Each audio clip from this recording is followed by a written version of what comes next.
welcome back to the NewBeeCast. This is going to be episode 3. I'm your host, Goose, and in the studio today I have Danny Cruz, a.k.a. Pinchtune. Welcome, man. How's it going? Good, sir, good. It's good to finally get you in here. I know, right? It wasn't here last week. Yeah, I had to bring in Kyle, man. How could you do something like that to me? I feel devastated. Only kidding. We love Kyle. But yeah, you do a full-time gig. You know, not everyone can do FPV full-time for a career. I know, right? Yeah, so yeah, why don't you introduce yourself and start telling us how you got into FPV to begin with. All right. Maybe what you do too, for a full-time gig and all that. Absolutely. Well, my name is Danny Cruz. I go by Pinchtune in the FPV world. I do a lot of design work as my main career, design, marketing, and such. So would you say you're like a graphic designer? Well, that's only a percentage of what I do. A lot of all the stuff is just marketing and design in general, not just for graphics, Mm-hmm. And websites, of course, and cars. But as far as FPV goes, I started, I think, about 5 years ago, more or less, actually 2014. And what's that? This episode sponsored by Perrier. And coffee. That's true. Lots of it. Yeah, so it was like 2014 when I started, and it was really watching flight test videos, really. That was the year of Charpoo. I know, right? And I was watching, these guys that basically back when Chad Capper was still with Flight Test, yeah, and watching David Vindestall, which was like my original inspiration. And is that the dude who did the tricopter stuff? Yeah, so okay. That's actually what I started on, with tricopters. Really? That was your first? My first build was a tricopter, and there was another guy in Ohio who had a brand called Fortis, and it was kind of like an upscale version of David's tricopters. David started with wood and this and that, and eventually moved to carbon, but this guy with Fortis, he made a design very similar to it, but using all like custom cut parts and very upscale materials, and that was my first build. It wasn't FPV though; it was just like line of sight. And then eventually, like towards the end of the year, towards the end of 2014, I put FPV gear on it, and I also built my first mini quad, which was, of course, at the time the only thing that was available. Well, there were two things available. I built a Blackout, which was a big beast and expensive, right? Yeah, well, it wasn't the big one because he had the. Was it 250? Yeah, 300. It was the first mini quad. Okay. First, he had the bigger version, which I think had. I thought it was called the 300 Blackout or something. Well, he had that model too, but back when this all started, he built the 250, which was the mini H quad, and then he had the mini H, Super H, which was the 6-inch. But this all started, with OpenPilot, really, because yeah. I actually have never used it. I know of it, but I never had to use it. That was the very first. So that was before Clean Flight. Right, the very first board that I used. And the thing is that he had a thread going on the OpenPilot forum, which was the original mini quad thread, which was eventually moved over to RC Groups. But the point is, it started there because What forum was that originally on? It was an OpenPilot forum. Oh, on their own pilot. Yeah, because at the time I was talking, I don't remember what the guy was, but I was talking with one of the devs for OpenPilot, and he wanted me to come in to contribute to the wiki. Mm-hmm. But I'm always so busy that I always kind of like think twice before I get into a new project because I just barely have any time. I don't sleep, basically. Yeah. So I never got into it, but yeah, that's where it all started with that thread and OpenPilot until we finally moved over to Clean Flight. Oh man, Clean Flight, love that one. I know. Did you wasn't there like something called like Libre Pilot, or it was only OpenPilot? No, there was one. I don't think I've ever used it, but I am aware of the name. Okay. So it does sound yeah. Maybe I'm thinking of LibreOffice. So it's like open source, like. I know there were a couple different smaller versions out there with similar names that never really took off. Now, wasn't one of those earlier softwares wasn't it like really like intuitive in some ways? Where like how Raceflight is now, like where it says okay, like move the switch to what you want to be. Right. Wasn't one of like OpenPilot or something like that? It was. Yeah, OpenPilot had a sort of like interface, just like not just like, but a lot like the Flight Ones now. In fact, I've seen people comment on Flight One videos on how like they might have copied OpenPilot, but honestly, I would not gonna say that they copied it. It's just inspiration. They saw something that worked and they brought it back, and I'm glad they did because it was really a smart system. It's just it never really took off. Yeah, it's not a copy. It's just like using what makes sense. Right. It's like musicians. You got to borrow. There's only how many set notes. Yeah. So you have to use the same notes and just kind of make them work for you. That's right. Yeah. That is right. And man, that is so long ago. So you're in clean flight now. Yeah. So and you said FPV. Your first actual FPV experience was still on that the tricopter, right? Well, no, because around the same time that I was putting FPV gear in the tricopter, I was building the Blackout Mini H, which was December, Christmas 2014. Yeah. At the time. So I basically kind of did both at the same time. And there's something that I did at the same time. Before I actually did my very first FPV flight, I went and got my ham license. Oh, really? Wow. Yes, I did. That long ago. I studied for it and took my test. And I was like, if I'm going to go up in the air, I'm going to be legal. But at the same time, the whole legality thing is like moving goalposts. You never quite can be fully legal with all the changes that happen all the time. Do you have your Part 107?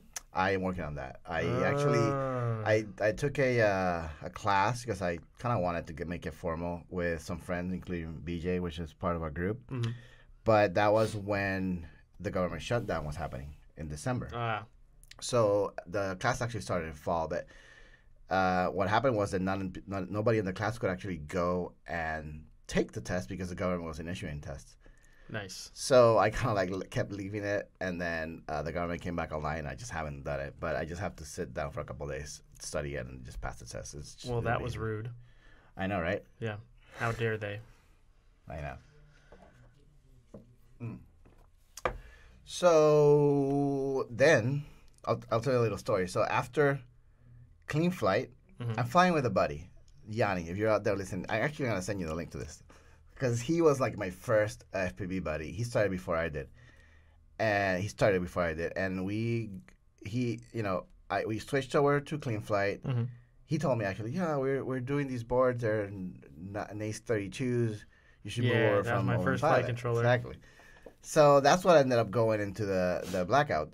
And we started flying clean flight. And I think, I don't know, a couple months later, he's like, oh, dude, there's this new stuff. It's called beta flight. Yeah, I remember when that came out. And I'm kind of adverse to change, to be honest. And I was like, oh crap, I'm already doing open pilot. I already kind of moved over to clean flight, and now beta flight. So he's like, yeah, of course we got Boris, which I used to watch all his videos because when this all started, there were a whole lot of videos. There's no Joshua Bardwell back then. I know. So I'm watching all of Boris's videos, flying videos, and I was like, okay, I'll try this beta flight stuff. So we switched over to beta flight, running on A32. But at that time, all the beta flight releases were still numbered just like clean flight. It was like 1.111 or whatever it was. And for a couple months, he was running the same numbering as clean flight until it finally broke loose into its own ecosystem, basically. And yeah, that's how I got into beta flight. But the thing is, here's how the whole Pinch Tune name came about. All right, yeah, we didn't even discuss why your name Pinch Tune. I know. It's because back then, all we freaking did was tune. You couldn't build a quad like you do now and just put it in the air and stock PIDs. No, there was no such thing as stock PIDs. My flosses that when we just went to the OCFPV race, it's all stock beta flight PIDs. Oh, nowadays you can totally do it. There's so much filtering and stuff built in. Unless you want perfect next level stuff, it's so good already. Right. And it's not just beta flight. I mean, we're talking about Flight 1 and KISS. You can fly default. The Flight 1 stuff is actually, I think it's a little more advanced because they asked you specifically if it's for racing or freestyle. Do you think that makes a difference in the PID profile? It does, because it loads a PID profile based on what you're going to be doing, but also the filtering. Not just the filtering. Like in Flight 1, you'll get the filtering presets for a race or a freestyle, and you'll get rates. And you'll get, of course, PIDs that are basically matched up to what you're going to be doing. And not just that, there's also things that deal with latency. For example, for freestyle, you will normally use RC smoothing. I know some guys that do freestyle that don't like it, but you normally use RC smoothing, and then for racing, you just don't. So that's another thing you got to keep in mind. But anyway, going back to the whole beta flight story. So back then, all we did was tune, and all these filters that we're using now, that was what originally got beta flight on the map, because Boris started incorporating different filtering into what was an extension of clean flight, but it was all through the CLI. So we had all these numbers that we kind of had to make notes. Yeah. And then you have to fly your copter, bring it back down, look at the CLI, compare your numbers, and then make adjustments all based Yeah, I think a lot of people today, like, especially new people that are getting into the hobby, I see, working for a drone company, I see all the different types of complaints about how hard things are and difficult, and they can't figure it out. Like, dude, back then there was no reason, there's no Joshua Bardwell online. There was no people that had tuning tutorials or anything, and that was all through command interface pretty much, Yep. And nowadays it's like people still like complain all the time, and it's like, man, you have no idea how easy it is now compared to back then. I know, and there's you can go on YouTube, there's websites, there's all kinds of stuff. Back then, we only had the RC Groups thread for Betaflight. Yeah. So, and I think Groove fast. We're talking about every 2 days, you'd have 4 or 5 new pages. Yeah. So I would sit every once a week and read all the new the new posts on the thread, so I can keep up, and then tune. And then when I was growing up, I grew up on RC boats like Nitro and cars, and it was all 2-channel radios. Yeah. And flight was so. I'm from Puerto Rico, by the way, and and I'm growing up in a time where there's no internet. There's just mail order catalogs. There's no knowledge base out there. You gotta figure it out yourself and ask your buddies. And flight just seems so out there, so complicated. Oh, how many channels do you guys fly? 5, 6, 7, and didn't make any sense.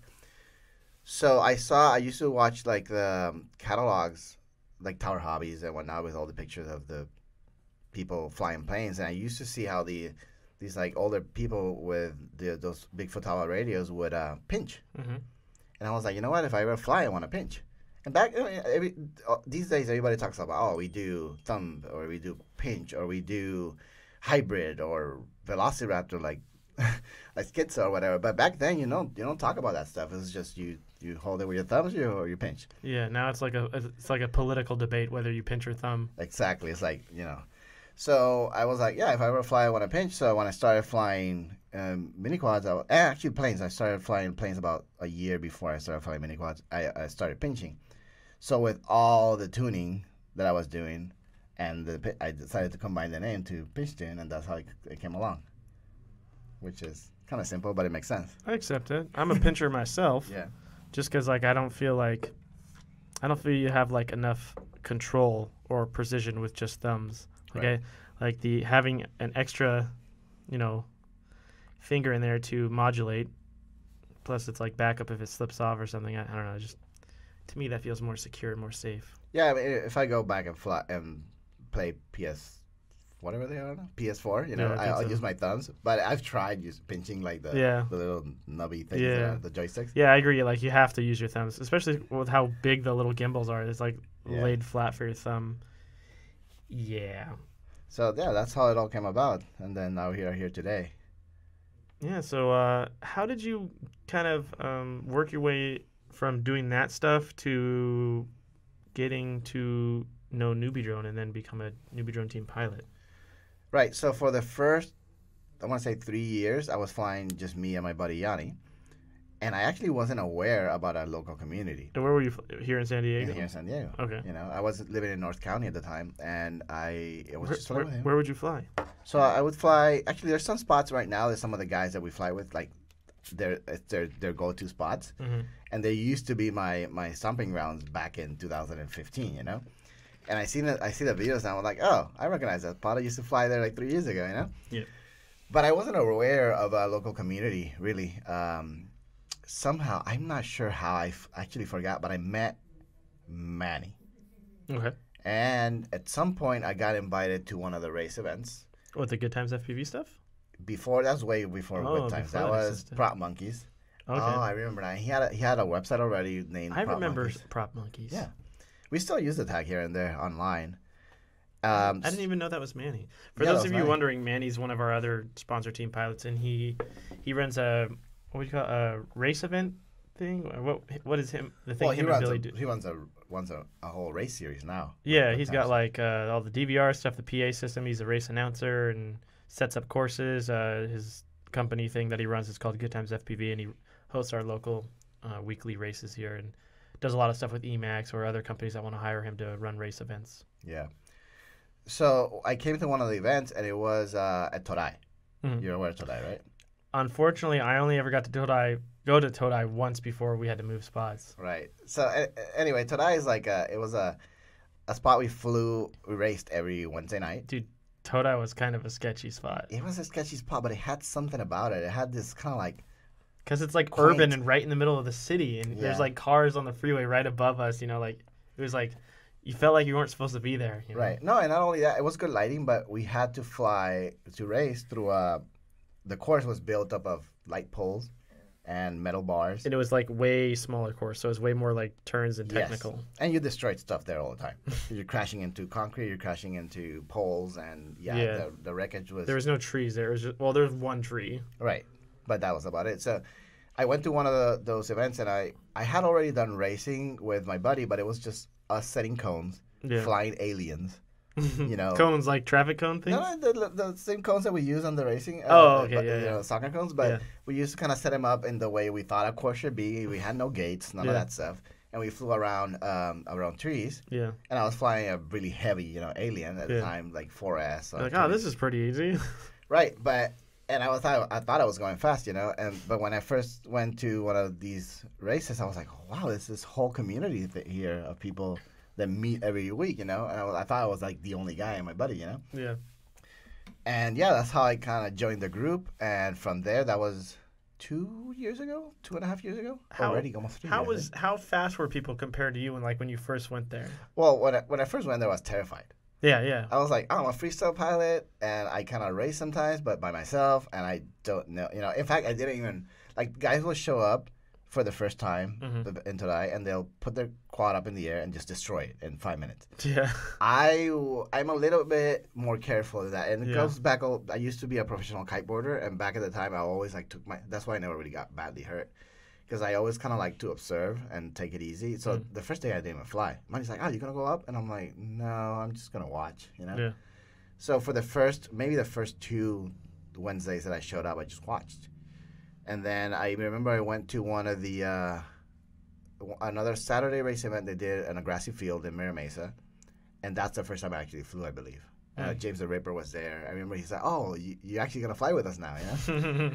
So I did that, and then I started going just about every Wednesday. I barely would miss a meet, And then that's how I met just everybody, and how I met the people from NewBeeDrone, and ended up joining the team eventually. Do you remember what your first actual race frame was? Or did you start using the Alien first racing? Right. So what were people using back then to race? Check this out. So people back then were using... Was there even dedicated racing frames? Yeah, there was. I mean, Shen Drones was already kind of up there already. He had I kind of forget the names, but he already had some dedicated racing frames. And Manny was already flying his stuff. He's always flown Shen drones.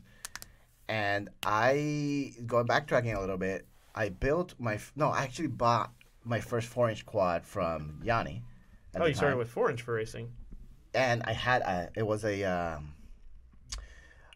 XC 180. You guys might remember what that is, but anyway, I destroyed that one. I do not know. No, it was one. One company launched one quad and then kind of went away. Oh. But then I had a Shendrone's tweaker. Okay, I remember the tweaker. I remember seeing that, and I was like, damn, that thing looks fast. And Too fast for me. Right. And that was the first thing I started racing, and it's because it's really tough. Yeah. And I didn't feel bad crashing on concrete. And it wasn't a dedicated race frame.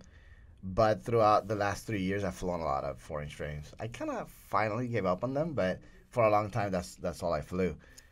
And did you start on 3S racing, or were you always 4S? Always 4S. When I started, everybody was kind of starting on 3S, but my buddy was like, "Dude, don't waste your time. In 2 weeks, you're gonna want 4S." Same exact thing happened to me. I bought 5 3S batteries, and then I bought one 4S because I'll probably have to work up to it. I flew it once, and I was like, I don't ever want to use 3S again. Yeah, I'm glad he talked me into it. And I have guys still, 5 years later, on my Instagram, they message me, and they're like, "Oh, I'm gonna start soon, and I'm just gonna buy 3S batteries." So I'm like, "Dude, don't waste your time." I know everybody's flying 5S and 6S now, but 4S is still very much alive, and there's a very good place for it. And I tell them just cheap. Yeah, I tell them just go 4S. Don't waste your time with 3S. You're gonna regret it basically. Yeah, I when I was building these racing frames, and I've been flying 4S for a couple of years with the freestyle stuff. And I was talking to Brady and Levi, and then I was like, I think 4S will be good enough for me. I'm like, I'm not a pro racer yet, blah blah blah. Like, no, dude, just make the jump. Success. Right. Everything's going to that. So like whatever you use, all the good motors, everything's going to be catering to success. Absolutely. Well, and there's a lead to that as well. I kind of left something out. After a couple of years racing with these guys, then Manny started Good Times FPV, and he started an underground series to test it out. And what happened was that we were running parking lots late at night, excuse me, and he hold on. So he ran a series that was not paid for all the local guys, and some of the LA guys came by as well, like Thigh and whatnot. Did he have his big like Pelican 50 cal sniper rifle box set up yet? So that he built that right at the beginning of that series. He wanted to test it out and see how the series would go before he went commercial and paid. So he ran, I think it was a 5 or 6 race series, all at night. All kind of underground. We told each other when the race was going to be, and we didn't really announce it too much and whatnot. So during that series, I was actually doing pretty good, even though my race experience was still very low. And Levi, which I got to thank him for basically bringing me into the NewBeeDrone team, like took notice, and we started talking, and he basically was the guy who invited me to join the team. And but at the time we were still flying 4S. And when this was when everybody had kind of like all the top guys had switched to 6S already, it was like January, February 2018. That was like the big time where he was talking about, oh, we got to switch to 6S. And I didn't want to. I had just finished a bunch of 4S builds. I didn't want to spend the money. And I didn't, right? So for the whole last year, I flew only 4S. Then around November, I finally converted all my race rigs to 6S. And I was like, wow. The first time I flew it was at Widow, which was the spot we moved to after Torai, after we basically got kicked out of Torai. And I was like, wow, I wasted an entire year just flying 4S, Yeah, I mean, so much changes in this community in a year that it's like, I don't think you can ever, in terms of racing anyway, like practice for a year and then expect everything to be the same, Yeah. I mean, the only person that I know that still uses the same frame after 4 years is Steele with the Alien. Right, and with good reason. I flew Aliens for a very long time, and I still, somehow, they were so ahead of their time when they built that thing. Yeah, like the first one I had was a QAV 210. Right. And that was where the bottom plate and the arms, everything was one plate, And then comparing that to the Alien, everything had separate arms and, like, a separate plate, bottom plate. Like, it was so, like you said, it was so advanced compared to the other stuff on the market. And they got so many things right. The arms interlocking in the center, so it's stiff, it's durable. The only thing I didn't like about it was the height. That 35 mil height. You don't want to know something funny? I actually like the height. Yeah, well, yeah, I don't. I like my builds kind of low. Yeah. And when they did that revision where they made the lowrider, I was like, okay, you can stay with the times. I hated that. You didn't like it? But you know what I do like? I like the TBS Source 1, which is pretty much like an Alien. It's very similar to an Alien, but it's it's not as tall. It's just a little shorter, but right. Not as short as the lowrider, and I think that's better. It's lower, and then the whole body is a little less long, and I think it's like a perfect. Right. No, I agree. I think the slammed Alien is a little bit too low, but I believe it needed to happen because they have the reverb, which is 30 millimeters. Yeah. And they had to make, I think the Slam Alien is 22, and so they had to make something like very different, very drastic to make something new. Yeah. But I think the sweet spot, honestly, for a top mount is 25 mil. Yeah, probably. I think that's what I use on my race guy right there now, and I'm very happy with it. I had a reverb, and it was fine and everything, but I don't know. I still prefer the original Alien. Yeah, I mean, I switched over to reverbs at one point simply because I wanted to. And there's more to it. See, I fly a lot of hyperlows, like this guy right here. And I've been involved with Richard, who designs them. Let me see this puppy while you're talking. So he. Was this the Pyro board? That is a Pyro board, yeah. The V1? No, that's a... The V2? Yeah, I believe so. You must have got jealous of Goose's build and decided to go with him. Okay, continue. No, I've been flying those for a while. So the first hyperlow that I actually flew was the 14XX, which is basically a 4-inch 1407 racer, and I really liked it. I flew two of them for a while, and that was for racing. Again, like I was flying 4-inch for a while, and then I talked to Richard and I told him, hey, I like this, but we should do this.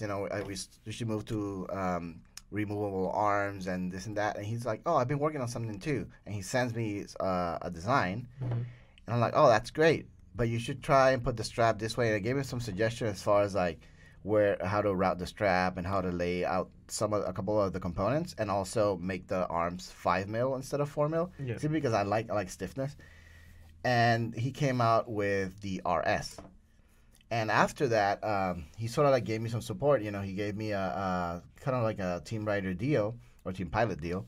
And so I've been flying his frames a lot. But the thing is that because of the nature of what I do and how I love to experiment, mm-hmm. I am sort of independent at the same time. Yeah. I don't fly just one thing. I understand the steel like only flies an alien. They always are the same way. They can't change.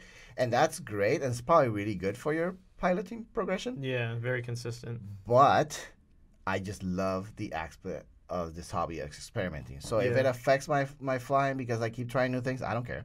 I like it. I love the engineering aspect of it. So that you're holding there is basically Hyperlow RS Plus. Have you ever flown? His builds are so... I know you guys can't see, but his builds are so clean. Have you ever even flown this? Yes, I've flown it. I've crashed it too. Did you fly it in a pillow factory? Probably. There's not even a scratch on the little foam pads. Well, what happens is that I build so many quads that I like to absorb like everything I can learn from each one of them, mm-hmm. and tune it to perfection and change things until it's just how I like it, how I want it to be, or maybe even improve things. And once it's at that point, then I'll start thrashing it. Huh. So it'll be a while. Look at this. For the camera mounts, the TPU, you put zip ties to keep it level from it moving around. Exactly. That is I've never even seen it. I actually switched to the fixed mount, but I mean, even that can still kind of move unless I do. I might steal that idea from you. Yeah, just put a couple of zip ties to keep the mounts from moving around. Wow. Yeah. Just wow. You know what? That's so amazing. I have to. Wow. I'm sorry. Go ahead. Anyway, yeah. So I get tired of building too. I build so much that sometimes I'm like, oh my gosh, another build. It's like a chore, Yeah, but I have said to myself, because I've seen guys that will get a frame and they slap it together in one evening, and mm-hmm. it's a good build. It works perfectly, but you look at the solder joints and they have flux on them. They're not conformal coated, and they fly perfectly. That's not a problem. But it just bothers me. I cannot leave a build with a bunch of flux on it. I conformal coat every single part, no matter what. A while ago, I used to conform some builds. The ones I was like, I'm gonna fly in the snow or I might crash in the water. But then I was like, okay, hold on, which build did I conformal coat? Now I just conformal coat everything. Did you conformal coat this FC, this yellow one? Yeah. You can't barely even tell. Maybe it's just because I'm not looking directly over it, but. You ever fly in the rain or? Well, I mean, where you live, it snows, right? Yeah, so I fly in the snow often, and the thing with the snow, even when you conformal coat your stuff, you crash into the snow once, that quad is done for the day, because the water just seeps into the plugs and it starts twitching, and you gotta wait for it to evaporate. Yeah, so I kind of put it aside, put it next to the fireplace, let it dry, and then fly something else. Oh, those are the Stingy motors, huh? Yeah. Oh, man. Shout out to my boy Stingy. He'd probably be proud of you right now. Right, this is a 5S build, so... I noticed you use these separate washers with the nut. Now, on my... Well, I don't have the nuts on mine, but mine have the, it's the washer built into the nuts. Is there any reason you do that over... Because, right here, you run that style. That is true. There's a reason for it. So, if you're familiar with the pyro motors, with the Hyperlight motors, mm-hmm. they come with, the motor, there's a black washer mm-hmm. that's sort of tapered, and then there's a nut without a flange that comes with them. Now, if you, again, this kind of like my experience showing here, 5 years ago, the motor of choice was the Cobra 2204, which was 2205, by the way. 2204, 2300 kV, and they came with those. Oh, yeah? Yeah, that's right. I remember that. So the only reason I run it is because I noticed racing, they tend to get loose a lot less. It basically holds a proper place. Oh, really? Than this? Yeah. The single nuts, if you knock, because I don't run counterclockwise motors, I run all the same. Same, yeah. Yeah. So you clip a gate and you get a loose prop. With these, I can tighten them really hard and I don't ever get slipped. That's the reason I run them. Yeah. It's a clean idea nonetheless. Yep. Looks nice, although every time I see you swap props, it's like. Yeah, you gotta be careful not to drop them. But I mean, what is that? Like an extra second per? It's no big deal. Yeah, really. So it's definitely a good thing to do, but not all my quads get them, but mostly the race 12. Like if you look at this guy with a T-Motor F40s, it's just the nut that comes with him. It's fine. Yeah, and then I've noticed some motors, like a lot of motors now start having these little, I don't, what would you even call these things? It's right on top of the bell where the prop would sit. Yeah, it's like little traction bits or spikes or whatever. So I know the companies that do it very well. These Zing motors have some texture to keep them from slipping, but not that much. Honestly, the stars in the industry for that are T-Motor and Xnova. Yeah, so I don't know. How would you rate this one on these Emacs? So the Emacs, let me look at it here real quick. Yeah, there's some traction, but there's a lot of companies that do these little lines, and it's probably enough. You know what I've noticed? The Popo ones have like crazy like spikes. I guess they have to, because there's no nut. Oops. Not like there's any play in that system or anything. Well, I don't know. I've never flown Popo, so I wouldn't be able to say. I've only seen the first revision of them. I think there's a V2, and I haven't tested it, so I can't say. But I remember like checking out someone's quad who had the V1 version of it, and there was just a little slightly bit of play, and I was just like, I don't know about that. Yeah, I've heard a couple stories from two specific guys. One guy landing FPV, who's really freaking fast. In fact, Brady was talking about him the other day, and he was flying Popo V1, and he had a couple of problems with that. And also, I've been flying for this season FPV Flight Club Neutrons on 20x20 6S with Flight 1. And Mike, which is the guy who runs that company. Shout out to Mike at FPV Flight Club. He's where I got my first QAV 210. Well, he's who I learned to build it from. Oh, really? And back then, it was the Naze 32, and then to have OSD. My first build had OSD back then, and how I got it was there's a board called the Doge I remember OSD. that, yeah. It was like a separate little whiteboard just for OSD. Right. So, Mike runs FPV Flight Club, but he has this thing for teaching and running like a full-fledged, like not just his frame sort of stuff. Very good tutorials. I know, yeah. And his videos, like he had a video recently about 3D printing. I was like kind of blown away. Oh, really? I haven't seen that, but I'll have to check it out. So where was I? Oh, yeah. So I'm flying his Neutron. And he was talking about in one of his videos how he ran Popo V1 for a while and also had problems with just props flying off. So it's obvious why they did Popo V2, because they needed to correct a couple things. Yeah. So I haven't heard any complaints from Popo V2. It's all apparently really solid stuff.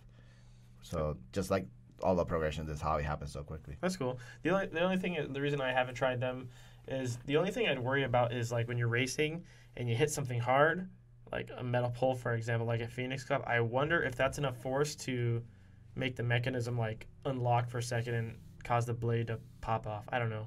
Possibly. It may be fine, but I don't know. I just don't have a problem with using a wrench and just taking the Yeah, and then it's like, or if you hit it hard enough, what if the mechanism itself breaks but the motor's fine? And then it's like, you got to swap the whole bell to fix the mechanism, I guess. Yeah, at that point, like I said, I don't know. I haven't taken it that far. Yeah. It's just kind of like hearsay to me.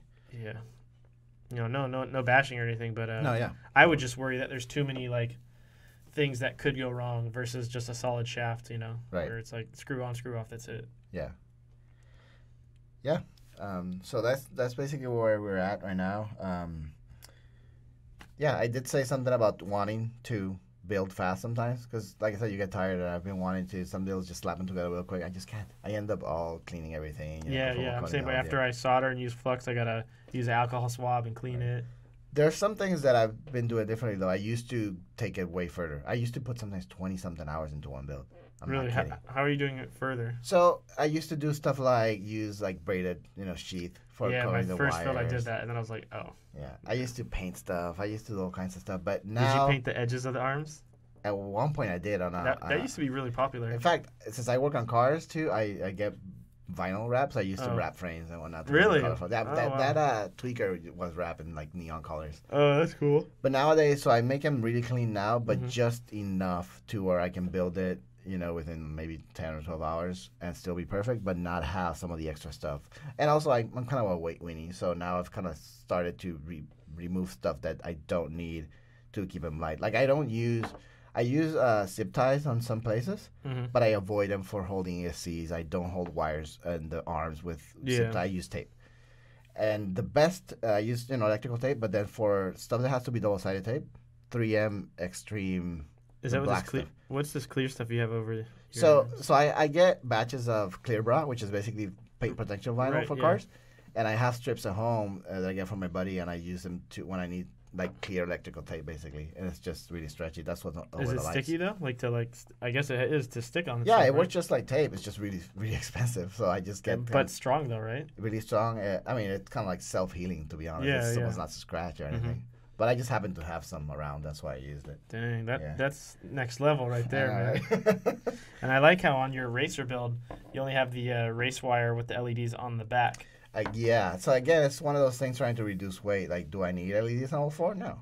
Well, the reason I have it all on all four right now, only for testing purposes because that's our B-wire stuff. But the reason I originally stopped doing it on there is because at night, when I was flying, I'd see too much LED brightness in my camera. I never really thought about that, but that's true. Yeah, but at least on these ones, on ours, where you can select the color by bridging different pads, you can just unbridge all of them and then it's off. So I can just turn the two in the front off. Okay. No, I saw that this week when you guys posted about the that new B-wire. Yeah, that's what it's called, B-wire, right? Yeah, okay. And then we'll have. I don't know if this is the final naming for the wire. I was kind of joking with Calvin last night when he's in China working on this stuff with the engineers.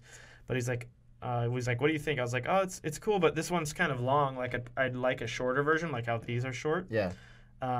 He's like, okay, we can make one that shorter one's longer. And then he's like, how's the brightness? I was like, the brightness is really good. And the front, it doesn't bother me on ours because they're a little not as bright as like some other companies. And it's still good enough to see. But it could be brighter for if you want to use it on the back of it for avoiding mid-airs and stuff like that. He's like, okay, we'll make a less bright version and a brighter version. What should we call it? I was like, okay, we'll call the less bright one B-wire light and then the brighter one B-wire bright. I don't know if that's going to stick, but yeah. Well, these are long, but they're not as long as the original race wire. They seem a little shorter and then, of course, a little longer than the race wire mini or whatever this other stuff is called.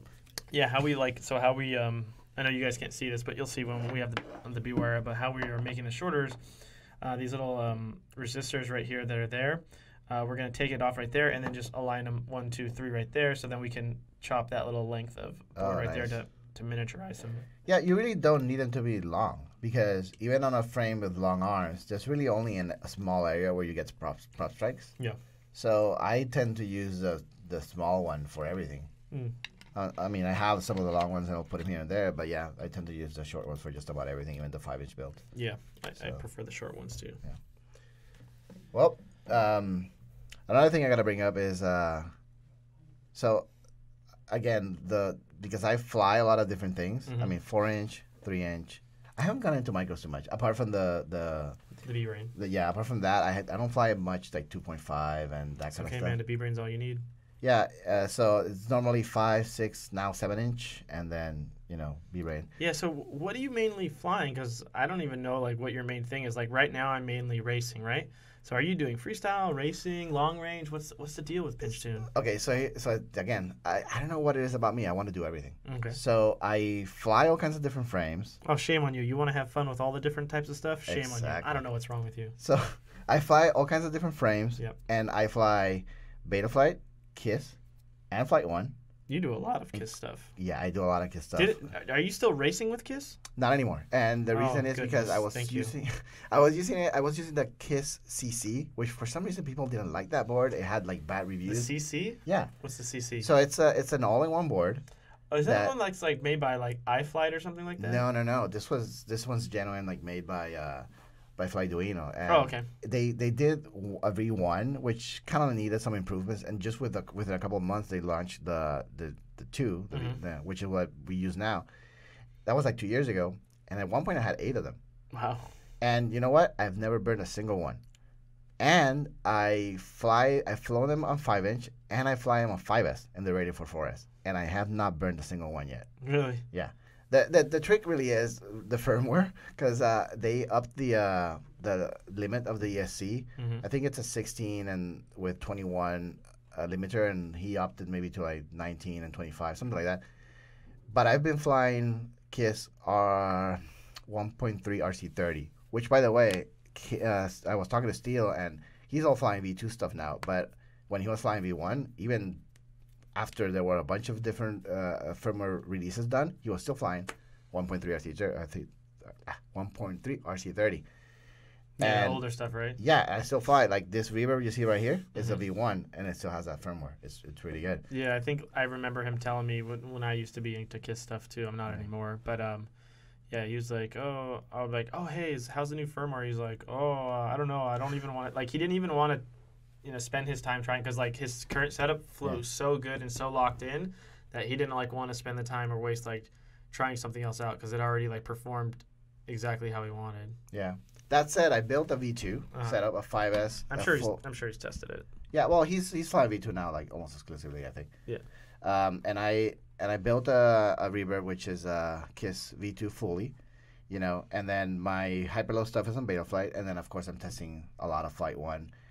And really, I do it because I want to see what's out there, and I want to compare it to each other. I can tell you right away what's good about one, what's good about the other. KISS, I don't race that anymore because that board is just too small to run 6S or to run like high-powered 5-inch stuff. Yeah. So I used it exclusively for 4-inch, and I know their newer stuff that's supposed to run on 6S is better for freestyle. I believe it's better for freestyle, not so much for racing. So that's why. Then Flight 1, my luck with it has been mostly for racing. And isn't that kind of what they like aim to do? Yeah, but then you got Schizo, which is freaking ripping on Flight 1 with for freestyle, and I'm working on possibly doing a Dead Cat hyperlow, which is gonna be all Flight 1. Dead Cat. And see this one here, this is a squash, see? Just like an alien. And the reason is to keep the props out of the camera, out of the frame.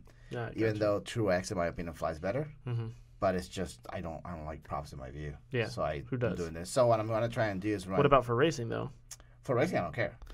See, yeah, I used to think, oh, that's gonna suck having the props in the view. But for me, it kind of gives me a little more perspective of how wide my quad is or how close I can get to a gap before I hit it. Because if it's just camera and I don't see my props, I kind of like.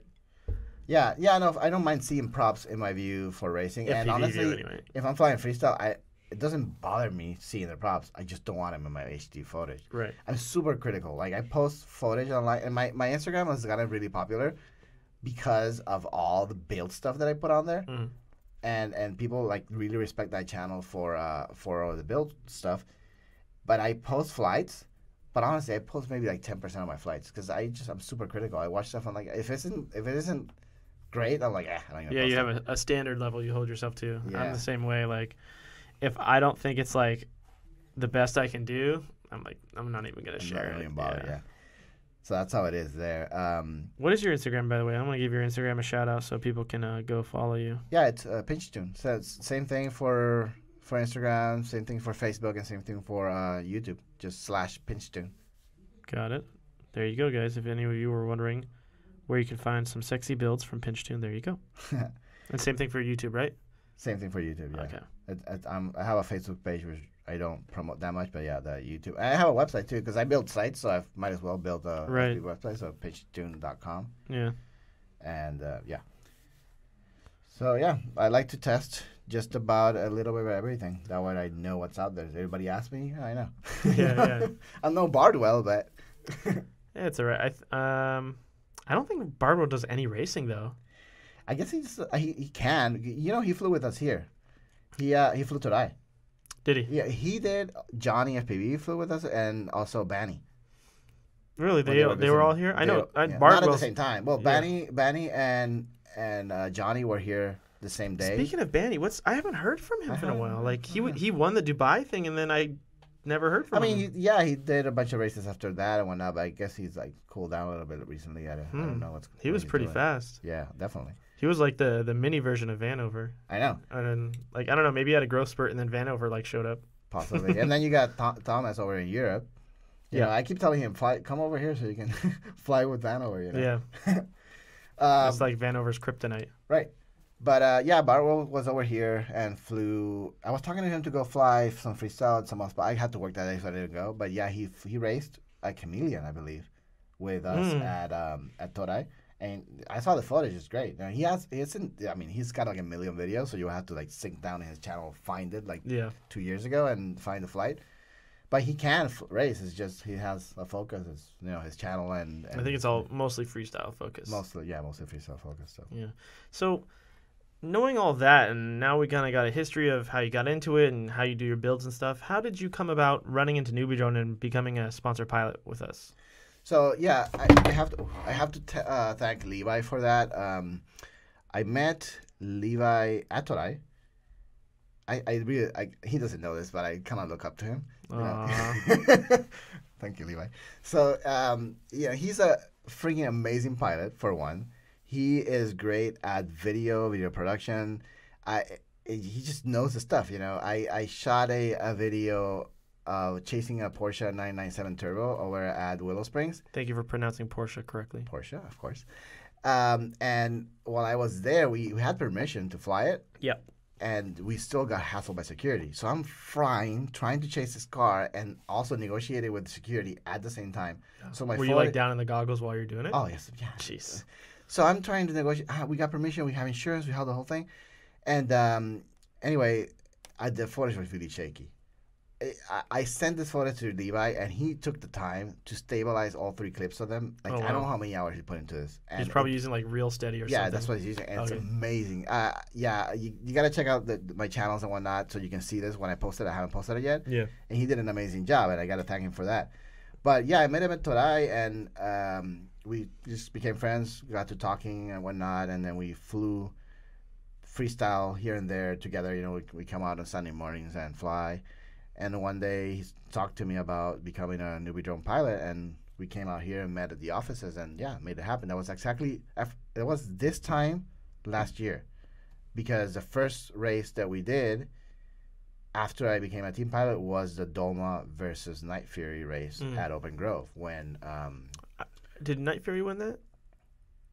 I think he did. I don't. Well, it was a team race mostly, but. And then, of course, him against Dome. I don't remember who won. See, that's the thing. Like, sometimes who wins, it doesn't matter. It's the whole event what really matters. Yeah, no, it's fun no matter what. I was just curious. So, that was the first race we did as a team. And that was a lot of fun, too, by the way. Yeah. Yeah, man. I remember the first year I went to Phoenix Cup, which was 2 years ago, and Vanover and Doma were there. And Vanover wasn't really as big back then, and he looked like way younger, like a little kid, And I just remember seeing him goofing around with Doma. And Doma has a very like chill and calm personality, and Vanover is more, out there. He's a very outgoing kind of guy. Yeah. So like when I see this other kid going, he was just messing around with Doma and stuff, and I'm like. I'm just thinking, what the heck is this kid doing here? And then I see him fly. I'm like, holy crap. Yeah. This little kid's like powered by Lucky Charms or something, man. I actually met them both at that race, and we've stayed in touch since, at different events, especially Andy, because he's come to some of the Good Times events, and he's won. He won the last race we did at CEF here in San Diego when they did the finals. Of course he won. But, that's it's all good. Did you know, like, back then, Vanover was not even using, like, race motors? Like, that first Phoenix Cup, he's using Ledrib freestyle motors. For a while, he definitely... Like, it just doesn't even matter. He's, like... I mean, technically, all these motors are the same. You kind of pick what you want as far as, like, the... Yeah, I think at certain skill levels, it doesn't matter. But then this year at Phoenix Cup, when he was flying against Evan, he switched down from 6S to 5S just to save the weight, and then went way higher KV motors because like him and Evan were at a race before that. I forget what it was. Maybe it was a multi-GP event or something, and Evan had like a little higher KV motors, and even though their skill level is very similar. At that, when you're that same of a level, that extra few KVs really makes a difference. It does. Yeah, all these guys, like the really fast guys like him and Sean, they fly, a lot of the guys are flying 6S, but they actually fly quite a couple of 5S setups with very high KV for 5S or even very high KV for 6S, much higher than what most people run. Yeah. Like I run 1700 KV, but I'm not that fast, so I don't even want it anymore, But these guys are just flying just super high KV for that setup and overcharging batteries, so they get the most out of it. Vanover did that at this last Phoenix Cup, and I forget, he was like overcharging it by so many volts, but he's like, I just need it for one race, Right, that's exactly. it, and then it's done. Yeah. Yeah, I still race for fun mostly. Yeah. These kids. I mean, I don't know how old he is, but he's Vanover? yeah. I think he's 18 now. Right. 18 or 19. Guess what? I'm 40. Yeah. So the fact that I'm 40 and I'm doing this just kind of fine, and I mean I consider myself a decent pilot, but I race for fun. I try to have fun in events because the thing is like I do a lot of race practice, and I fly with the guys here, and I fly great. I see my times, I see my performance, I see my lines. Oh, I'm stoked about it. Then I go to an actual race event, and I can't get out of my own head. Yeah. And I crash in every heat. Yeah, it's so different when you fly in an event. Like even still at this last OC FPV, probably the first half of the race I was still a little shaky on the radio when I was flying, and then towards the end of the race I got a little better, but. Yeah, it's just like a different experience. You go to Widowmaker and you're like, it's chill flying, whatever, and especially because there's not as many good people like locally. It's like usually you fly with a few local guys and there's only so many select guys that are like the top tier guys. But then when you go to an event, it's like mostly only the good people go because people that are not good, they're like, they don't want to go to an event until they get better. Absolutely. So. No, and not only that, I'll fly a practice and I'll do, I don't know, 8 or 10 packs, for example. And I'll be like, oh, that felt like a long, nice practice. Yeah. I'll go to a race event, and I know that the race event, I'm going to fly at least 8 packs. But for some reason, I'm terrified of, like, losing one heat to a crash. And I'm like, I lost a whole freaking couple laps of practice, or runs. And that gets to me. Really does get to me. Yeah, I can understand that. So what triggered NewBeeDrone wanting to sponsor you? Did you approach them, or was it they offered you, or how did that work out? So, actually, Levi offered it to me, and... It's funny because I told Manny a few days later, and he's like, "Oh, dude, yeah, you're perfect for the Was spot." Manny already a team pilot? Yes, I believe so. Okay. And we came in around the same time, more or less. Yeah. And was I already with NewBeeDrone at that time? I don't even remember, dude. I think you had. How long you been here though? I've been a sponsored NewBeeDrone pilot for almost 3 years.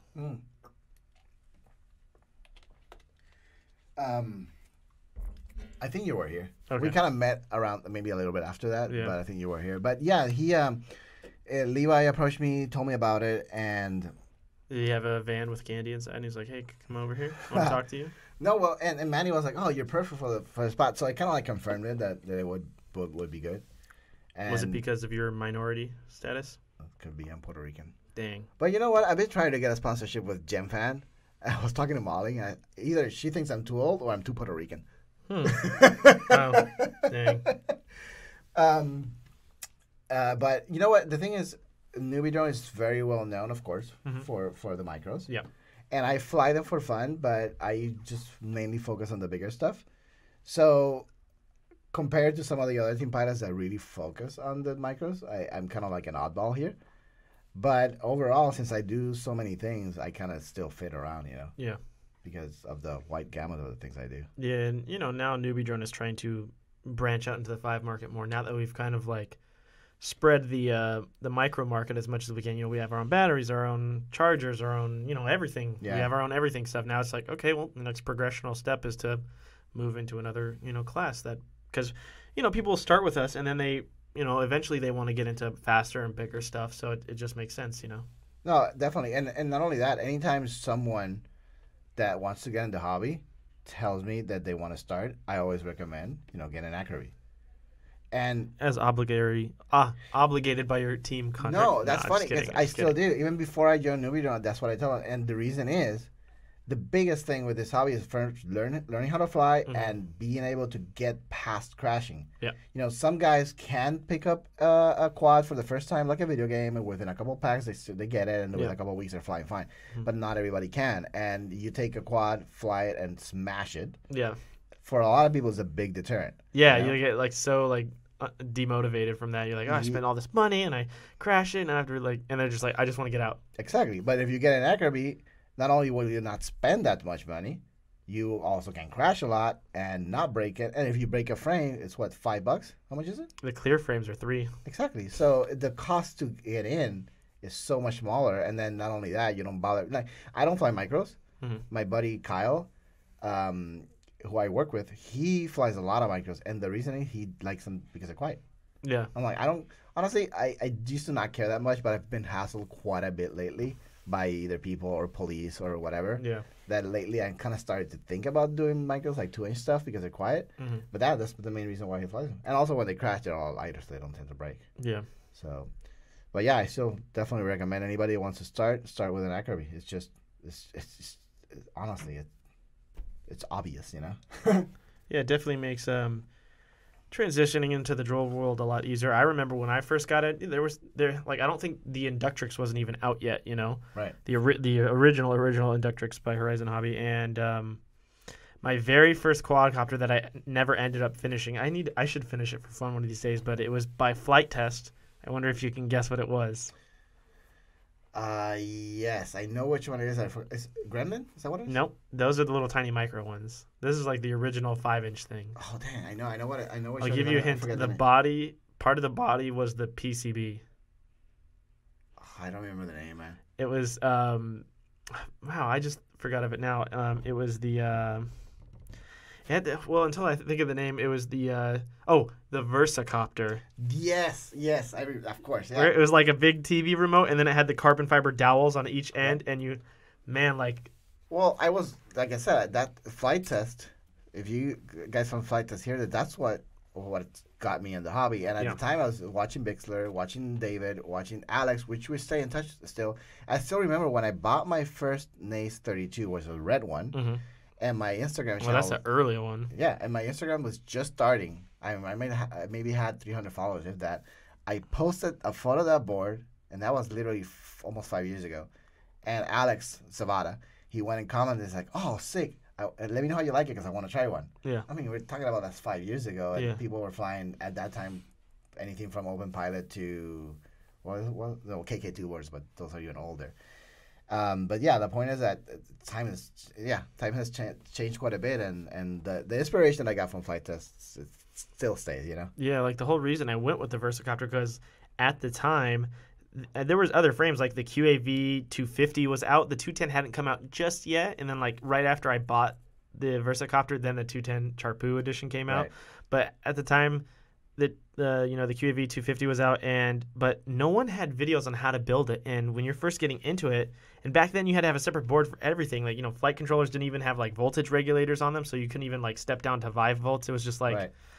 So it was. And I remember my first VTX I bought for it was the Immersion RC VTX, and it was that long one. I still have a bunch of those. Yeah, and it's a good quality VTX, but it was long and it was like $60 or $70. It's expensive.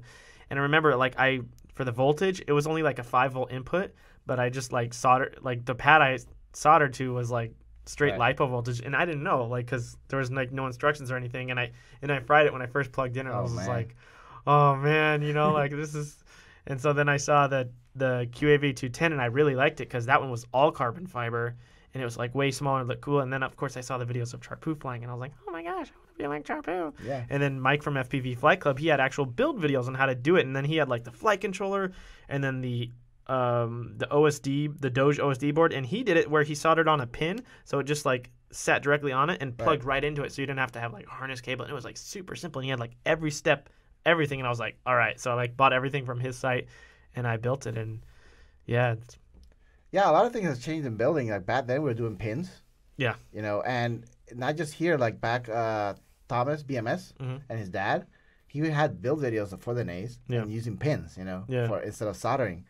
And there's a bunch of people who are involved. Trappy was doing videos with Flight Test at the time. That's when he was starting. Wow, really? I didn't even know that. Yeah, and he was getting started. I don't remember what was. I know they had the Gemini, I think it was, which was like the Hex. But even before that, I know he did some episodes with them. I don't even remember the topic, but yeah, he was on the show.